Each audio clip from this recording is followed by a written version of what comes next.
Operation Fast and Furious and the mass shootings in Connecticut. Could they possibly be related? Hello everybody and welcome to GetUsFree.com, a blog and YouTube channel dedicated to showing how current events are slowly eroding away our freedoms, and how we can take them back. Now, I'm not personally a conspiracy theorist, and I generally look down on people who are, but I saw a video recently that really made me start to wonder if it might, be within the realm of possibility. Presidents have long been involved with some of the most controversial actions taken by our federal government, and a lot of times are at the head of the table when these events occur. From actions like segregating the Japanese citizens for fear of their involvement in espionage during World War II, to the presidential Watergate scandal, presidents have taken actions that most people would consider unconscionable under the guise of necessity.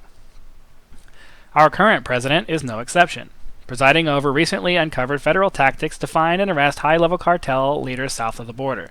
These tactics were viewed as the ends justifying the means, but many who took part in the operation didn't think so at the time, and the public outcry against this operation confirms the validity of their apprehension. Operation Fast and Furious, as it is known, was intended to facilitate the tracking of weapons purchases by high-level members of the drug cartels in Mexico. The aim was to have agents in place selling weapons to these criminals, allowing weapons to trickle south to the cartels and eventually have enough hard evidence to indict and put these killers away for good. While the goal was noble, the means were ethically questionable at best, and the results turned out far differently than they anticipated. Most of the guns that were allowed to move south were never recovered, meaning that the federal government played a critical role in the arming of the very people they were trying to take down. Looking at this position by our presidential administration, who wholeheartedly supported this endeavor, by the way, it's easy to start listening to conspiracy theorists on other issues like Aurora and Sandy Hook. You could reason that if the president is willing to move deadly weapons with one hand and supports disarming the American citizens with the other, what is to stop him from staging events like mass shootings to further his own agenda? Looking at the big picture, it's easy to see how this could be true.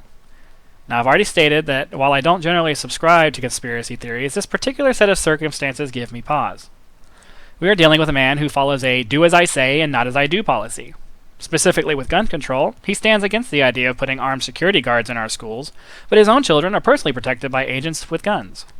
Many will argue that he is a high-visibility target, and his children would be as well, but it is hypocritical in the extreme to say that his children's safety is more important than our own. I thought we were all supposed to be equal here. I watched a video recently on YouTube that listed all of the inconsistencies with the latest massacre at Sandy Hook.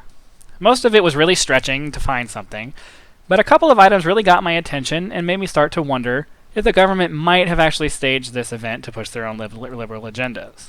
I stress that this is a big might, and I don't necessarily completely believe in it, but I want to bring up the points anyway.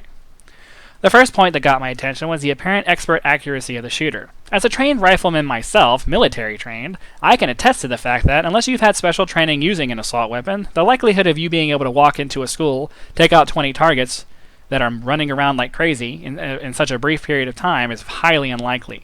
The first time I fired a rifle, the recoil made reacquiring the target very difficult until I figured out how to get back on quickly. The idea that a person could kill his mother, take her rifle, and shoot it with expert precision is unlikely, especially when that person had no formal training. Then there were the reports of additional shooters from bystanders on the premises.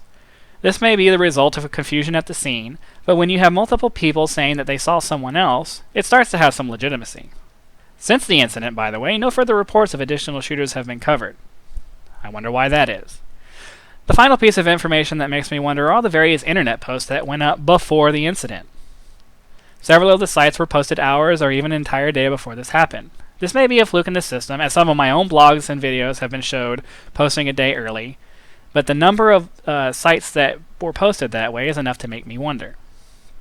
My main point with this video is we all need to remain skeptical not only of the conspiracy theorists, but of our leadership as well. It's not such a big stretch to believe that a president who would support arming criminals to further his own cause won't go one step further and arm a madman who would go into a school and kill children to further another.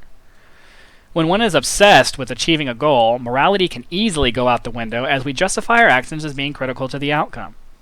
This is not to say that I support any conspiracy theory, but the Fast and Furious information is on record as fact, and when you see things like this, you have to at least consider that there may be other things that may be true. I reserve my final judgment on any of this until hard evidence is produced, but it doesn't mean I won't be keeping a closer eye on further major events that happen in our country, and perhaps you should as well. I hope you'll share this video with your friends and also read my blog at www.getusfree.com, where I cover other issues similar to this one. I want to thank you for watching this video, and I hope that you have a great day.